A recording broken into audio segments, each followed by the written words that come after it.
Good morning mga tropa ko dyan on Nationwide. Kung napapansin nyo sa panahon natin ngayon is marami ng mga kaganapan sa iba't ibang bahagi ng Pilipinas, sa iba't ibang lugar.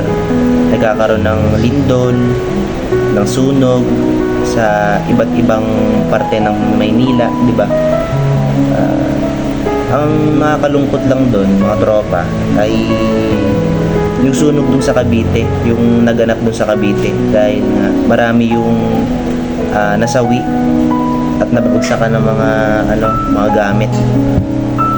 Siyempre nakakalungkot kaya ako po yung lubos na nakikiramay sa mga taga Maynila na taga Cavite na nasunugan sa mga nasalanta ng bagyo diyan sa Bicol at sa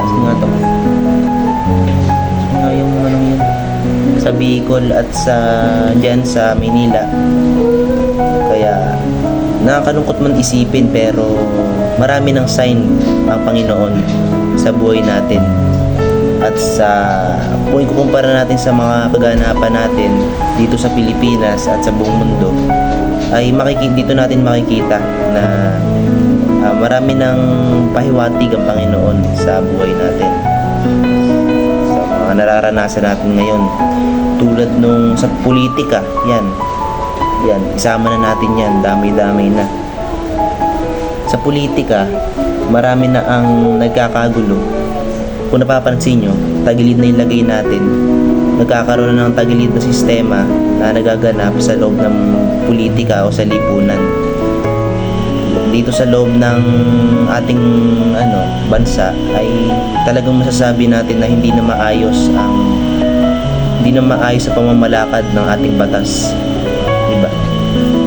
Kaya nakakalungkot man isipin pero ito yung tunay na realidad na dapat ay tinatanggap natin sa panahon natin ngayon. Kaya yung mga sign na pinapakita sa atin ng Panginoon, nagkakaroon ng sunog sa iba't ibang lugar, nagkakaroon ng bagyo na malakas, siguro na signal number 3 na kami sa Calapan dito sa Calapan City. Ayun yung mga sign para talagang magsama-sama na tayo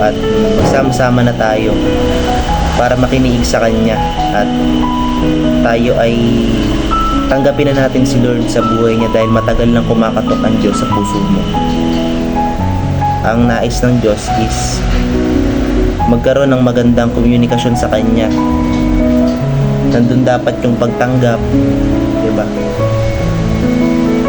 Marami ng sign ang Diyos sa atin kung ibabase natin sa nararanasan natin sa panahon natin ngayon. Kaya ang lahat ng bagay na nangyayari sa atin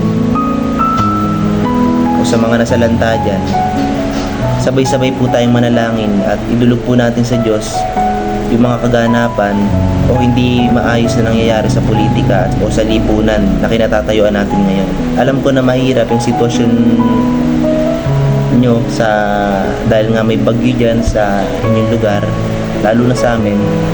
Alam ko na malungkot yung para na sa dyan, pero isa lang talaga ang daan para matapos na ang lahat ng ito.